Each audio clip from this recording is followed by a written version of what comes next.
día. Vamos a hacer la presentación sobre la elaboración de un proyecto de tesis. Entonces, la introducción. Bueno, el libro nos menciona que tanto el proyecto como la tesis pues deben tener una estructura formal, ya que pues esto nos sirve para como una guía para el investigador, que es como para organizar las etapas del trabajo, ¿sí?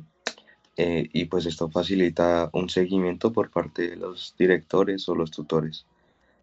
Además, esto ayuda también al público, al jurado, para comprender el desarrollo del trabajo durante la presentación.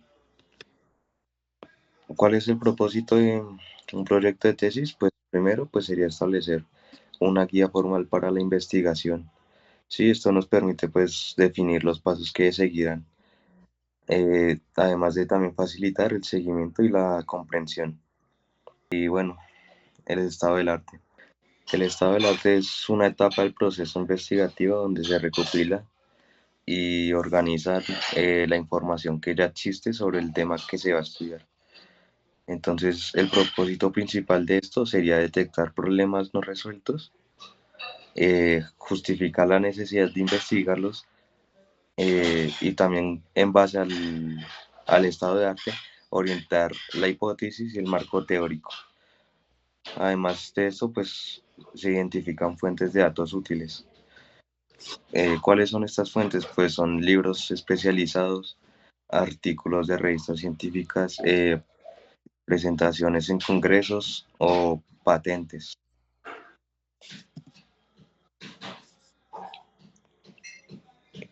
Bueno, bucles en el proceso de investigación y construcción de tesis. Este es un proceso que para realizar una delimitación del tema, ¿sí? Entonces, pues al avanzar, se tiene el problema acotado, que es claramente el que se va a estudiar, el planteo del problema, se formula la pregunta o situación que se quiere resolver, después se hace una propuesta de una solución y además se tiene que hacer un contraste empírico para poner a prueba la solución mediante la práctica. Eh, bueno, además esto el libro lo relaciona con el círculo de hermenéutico, ya que bueno, el círculo hermenéutico es un concepto que se usa en la filosofía y pues este describe cómo el conocimiento se construye de manera progresiva, avanzando y retrocediendo para lograr una comprensión más profunda del problema y sus posibles soluciones.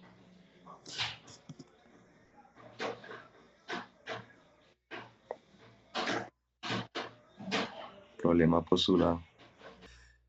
Bueno, el problema postulado, entonces nosotros en el libro de Coloma Efemenia de 2018 leímos que el problema que guiará la investigación debe ser formulado como pregunta. Si no es posible, indica que el problema no está claramente definido. La hipótesis debe construir la respuesta a dicho problema y el objetivo general de orientarse a comprobar la hipótesis. Entonces, vimos también un ejemplo. Entonces, la pregunta problema es cómo evitar los colapsos generales.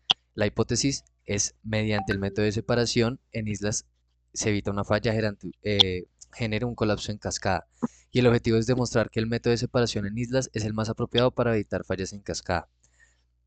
Bueno, y las fuentes de problemas, pues por el medio social, entonces son pues por problemas que emergen, como su nombre lo indica, de la sociedad, se observan en la vida cotidiana, en la vida diaria, y la investigación se justifica cuando las soluciones existentes no son suficientes. Y bueno, también otras investigaciones, tal vez más específicos, problemas detectados en hallazgos de estudios previos y pues esto permite que la investigación contribuya al conocimiento científico. También hay soluciones que generan nuevos problemas, entonces están los problemas acotados. Es un ejemplo histórico que podemos poner acá, puede ser la lámpara eléctrica. Entonces, la lámpara resolvió la electricidad, pero generó la necesidad de más sistemas eléctricos más complejos que pues antes no existían como problema. La justificación del problema es crucial, ¿no? Justificar el problema es crucial porque los evaluadores o financiadores no avanzarán si no queda claro por qué se estudia. Entonces, para justificarlo, se debe mostrar el problema surge del estado del arte. Entonces, basado en análisis de hechos previos y soluciones anteriores, mostrando su relevancia. Entonces, se debe mostrar que es un problema real, evitar pseudo problemas que no tienen impacto científico o técnico. Eh, es necesario resolverlo, entonces debe ser socialmente relevante, técnica y científicamente relevante, se tiene acceso a datos confiables, se debe mirar también si es viable, si se puede resolver con los recursos disponibles, que ya más adelante veremos los recursos, y se debe también obviamente mirar si no está resuelto o las soluciones existentes son insuficientes. Ya, bueno, pasando con la hipótesis, entonces, pues, como dice ahí, es una respuesta provisional y fundamentada científicamente a un problema. Debe ser clara, coherente con el problema y contrastable. Entonces, tiene que poder comprobarse. Existen pues varios tipos de hipótesis, entonces está la hipótesis central, hipótesis auxiliares, la hipótesis descriptiva, la hipótesis simplificativa, las hipótesis operacionales, hipótesis de generalización y por último las hipótesis auxiliares. La metodología, ¿qué es la metodología? Pues digamos que la metodología es un plan que nos guía para realizar el proceso de investigación, ¿sí? Entonces, como nos dice cómo se realiza el estudio, qué pasos tenemos que seguir y también como qué herramientas se usarán. Sirve para prácticamente organizar el trabajo y pues esto nos va a garantizar que los resultados van a ser válidos y confiables. Entonces, ¿qué debe contener la metodología? Entonces, primero, el tipo de investigación, ¿sí? Entonces aquí pues vamos a definir el enfoque y el propósito del estudio. Segundo, necesitamos la selección de variables, ¿sí? Entonces vamos a tener que determinar aspectos o factores que se van a analizar. Y bueno, tercero, recolección de datos. Esto es para explicar cómo se obtendrá la información, ¿sí? Ya sea mediante, no sé, entrevistas, encuestas, observaciones o fuentes bibliográficas. Cuarto, necesitamos también el tratamiento de los datos. Esto es para indicar cómo se procesarán los datos, ¿sí? Usando métodos estadísticos, computacionales o matemáticos. Quinto, un método de análisis. Esto nos va a servir para detallar cómo se interpretan los datos o los resultados, mejor dicho. Y sexto, la justificación. Esto es para fundamentar el por qué se eligieron esos métodos y o técnicas, mostrando cómo ayudan a resolver el problema ya planteado. Bueno, para el marco teórico es el conjunto de conocimientos que permite comprender el problema y la hipótesis, ¿sí? Entonces hay una diferencia entre el marco teórico de un proyecto y el de una tesis, ¿sí? Entonces en el proyecto pues es como la guía inicial y es basada como en los conocimientos previos, pero ya en la tesis incluye conocimientos nuevos generados durante la investigación, es decir, acá se incluye eh, durante los resultados y los datos que se obtuvieron durante las investigaciones. La función principal del marco teórico pues es orientar al que está investigando y al que está leyendo sobre los conceptos claves de la investigación. También nos da esa coherencia a los problemas y a los objetivos planteados. También nos ayuda a explicar cómo se van a analizar esos datos que se obtuvieron y bueno, en sí lo que se considera como información. Bueno, que se incluye en el marco teórico, entonces la construcción del objeto de investigación, definición y alcance de términos importantes, hipótesis auxiliares que ayudan a enmarcar el problema, métodos de adquisición de datos y herramientas utilizadas y métodos de tratamiento de datos. Acá hay un cuadro amarillo que me parece importante resaltar y es el marco teórico es provisional y se va perfeccionando durante toda la investigación. Debe permitir entender completamente el problema y la hipótesis central, sin necesidad de recurrir a conceptos externos. Es decir, el marco teórico nos va a ayudar a enfocarnos y a mejorar esa investigación.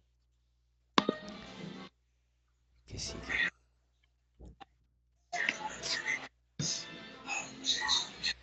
Bueno, ya pasando a los objetivos, Aquí los objetivos son los propósitos que se desean alcanzar con esa investigación. Deben redactarse en forma afirmativa, con verbos en infinitivo, por ejemplo, analizar, describir, comprobar, y bueno, un lenguaje claro y medible. Eh, no se deben usar expresiones subjetivas como creo o pienso, eh, supongo, sino afirmativas. Bueno, ya más específicamente en el objetivo general, este objetivo general va a ser el propósito principal del trabajo. Entonces debe redactarse de forma que su cumplimiento compruebe la hipótesis y pues por lo tanto que resuelva el problema que se planteó. Eh, si contiene más de una idea compleja, conviene dividir el objetivo general. Nos hacemos una pregunta y es, eh, ¿qué necesito hacer para cumplir ese objetivo? Bueno, el cronograma. El cronograma es una herramienta que nos ayuda a saber cuánto tiempo se dedicará a cada actividad durante la investigación, ¿sí?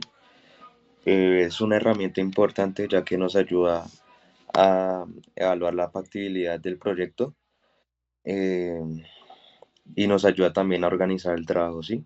Entonces, gracias a esta organización se pueden, por ejemplo, dividir las actividades en actividades secuenciales o en actividades que pueden ser simultáneas. Además de que esto también facilita el seguimiento y permite controlar el avance del proyecto y ajustar los tiempos pues según sea necesario. Además, en proyectos financiados, en el caso de programas de investigación que reciben financiamiento, el cronograma cumple pues otro papel, ¿sí? Ya que nos ayuda a planificar el flujo de los recursos que se usan. Y pues esto pues permite al financiador o a la institución pues evaluar el progreso según, bueno, mediante resultados parciales entregados en unos plazos determinados. Recursos. Siguiente, recursos. Bueno, los recursos pues son todos los elementos que son materiales, humanos y conceptuales que pues nos permitan realizar la investigación. Estos pues incluyen cosas tangibles como pueden ser pues los equipos, los materiales, el dinero, o intangibles como lo pueden ser los conocimientos o la información. Eh, ¿Por qué es importante hacer un listado de recursos? Bueno, no siempre se exige, pero es un ítem porque puede ser un ítem aparte y pues es recomendable elaborar un listado de todos los recursos necesarios y pues esto pues nos permite evaluar factibilidad, prever costos y tiempos y evitar imprevistos. Entre los tipos de recursos tenemos pues, los recursos humanos, que son las personas que, no, que participan en la investigación. Tenemos los recursos materiales, que son los equipos, los instrumentos, los software que se van a usar, materiales de laboratorio, etcétera. Y los recursos conceptuales, que pues son los conocimientos, teorías, datos, información bibliográfica. Bueno, entonces ya pasando con los resultados esperados representan lo que se pretende lograr al final de esta investigación. Entonces, el primer resultado y el más importante es el cumplimiento de ese objetivo general que se planteó. Entonces, eso implica comprobar o rechazar la hipótesis planteada. Bueno, ahora pasamos con las etapas del trabajo de tesis de posgrado. Entonces, bueno, una vez aprobado el proyecto de tesis, se pasa a la segunda parte, que es la realización del trabajo de tesis, que está formado por tres grandes etapas: ejecución de la investigación, redacción del informe final y exposición oral. Entonces, mi compañero va a empezar con la ejecución de la investigación. Bueno, ¿qué es la ejecución de la investigación? Esta es una fase práctica del proceso investigativo donde se lleva a cabo pues todo lo que se había planificado desde un principio, desde la metodología, la recolección de datos y cómo se va a analizar. Sin embargo, pues esta es una etapa flexible, ya que pues puede corregirse y ajustarse a medida que se van obteniendo nuevos resultados. Incluso pues los errores podrían ser registrados ya que también aportan información valiosa al análisis final. ¿Cuáles son las etapas principales? Bueno, primero, tener la preparación de las herramientas, ¿sí? Esto implica reunir los equipos, materiales y los instrumentos necesarios y también pues se necesita también la capacitación para su uso. Eh, Segundo, material conceptual. Este pues consiste en recopilar y actualizar la bibliografía y las teorías que van a ser relevantes y que nos van a dar un sustento sobre la investigación. Eh, un tercero, el tratamiento de datos. Aquí pues se define pues los métodos, las variables, el procedimiento que se usará para analizar la información. Cuarto, tenemos la obtención de los datos. En esta parte pues se reconecta la información mediante observaciones, encuestas, experimentos u otros métodos. Y pues aquí pues se debe verificar sobre todo la precisión y la confiabilidad de cada dato obtenido. Quinto, pues el procesamiento de los datos. Aquí se organizan los resultados en tablas, gráficos, matrices también, para facilitar su análisis e interpretación. Y sexto, el análisis y las conclusiones. En esta parte se aplica la hipótesis, ¿sí? Entonces se verifica si se cumple o no usando dos tipos de verificación. La primera sería la verificación clásica, que es aquí donde se comprueba si la hipótesis es válida o se ajusta si es necesario. Y la verificación o falsificación. Aquí pues se define si un criterio para determinar cuando una hipótesis debe descartarse eh, si no cumple, ¿no?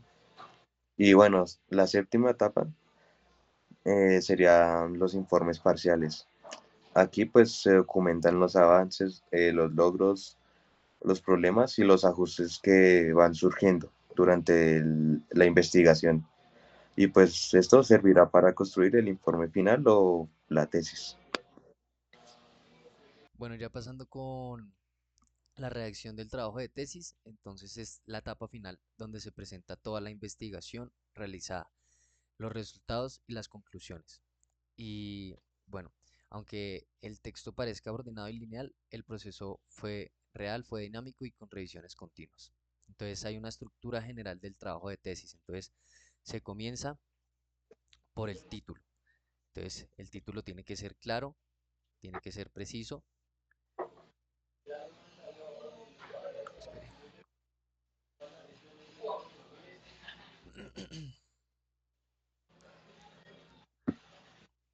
Ya. Entonces comenzamos con el título que debe ser claro, preciso y reflejar el trabajo contenido y reflejar el contenido real del trabajo. Puede incluir un subtítulo si hubo cambios importantes durante la investigación realizada. La dedicatoria es breve y se dirige a quien se desea dedicar el esfuerzo del trabajo, por ejemplo, familiares, seres queridos o profesores. También agradecimientos que se reconoce a personas e instituciones que colaboraron, explicando brevemente cómo ayudar. El resumen que está entre 300 y 500 palabras, redactando en el idioma del autor y en inglés.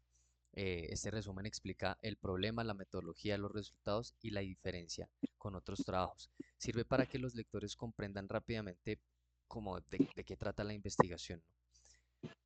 Bueno, palabras clave, entonces son de 5 a 8 términos que representan los temas centrales. Digamos que las palabras clave lo que van a hacer es facilitar esa búsqueda del trabajo en bases de datos y motores de búsqueda académicos. También está el índice o la tabla de contenido que enumera capítulos y secciones del trabajo. Eso sí se redacta al final y debe reflejar con exactitud el contenido. También nos ayuda a verificar la coherencia y el orden lógico de la investigación realizada. También está la tabla de nomenclatura, siglas y abreviaturas. Entonces reúne en una lista única todas las abreviaciones usadas en el texto para facilitar la lectura. Y por último tenemos el prólogo, que es breve entre una, dos, tres páginas y puede escribirlo el autor o un experto que expone las motivaciones y la elección del tema, ¿sí? No es obligatorio para presentar la tesis, pero sí es muy útil y se suele usar. Eh, bueno, para la exposición oral, entonces, eh, Espere.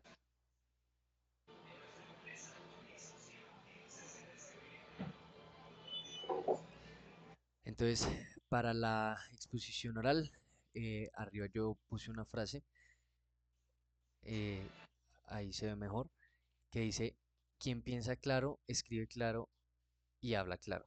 Eso también fue sacado del libro de, ¿cómo se llama el man? Colombia.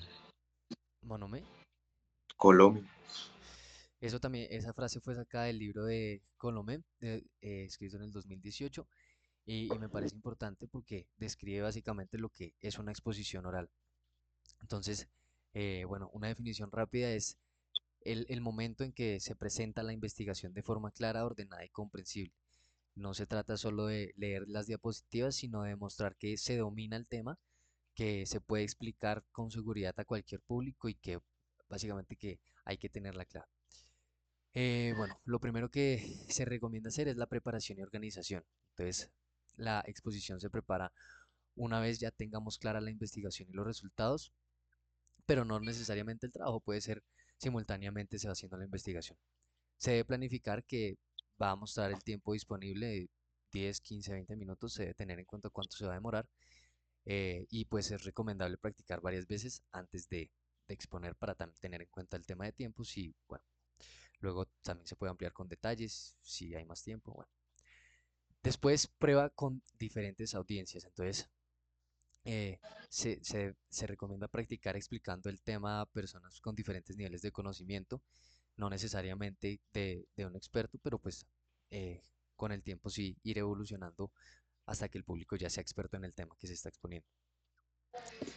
Bueno, la forma de hablar, entonces se debe hablar pausado, claro y seguro. Entonces, no es intentar contar todo lo que se hizo, sino lo esencial para que la gente entienda cuál fue la base de la investigación, cuál es como el propósito de esa investigación.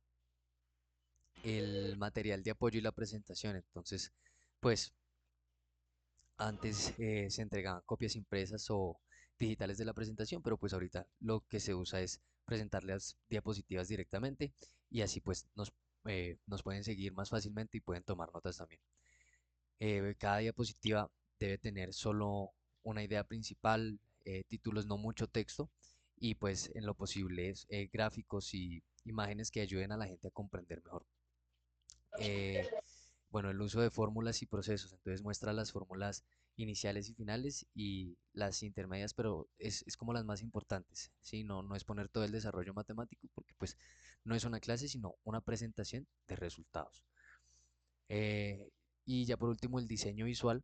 La idea es usar letras grandes y legibles para, pues, pensando en el público más alejado, se prueba la presentación en el lugar para asegurarse que sea bien.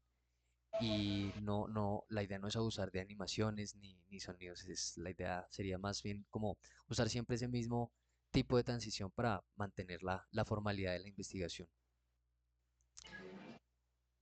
Listo. Entonces seguimos. ¿Cuánto tiempo vamos, marica?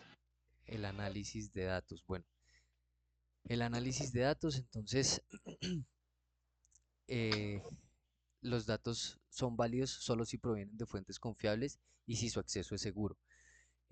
Una observación no es un dato hasta que se interprete mediante una teoría. Entonces, también están los indicadores y los índices. Entonces, los indicadores son los rasgos que mejor representan el estado del objeto y los índices son esos resultados numéricos que resumen los indicadores y permiten comparar comportamientos.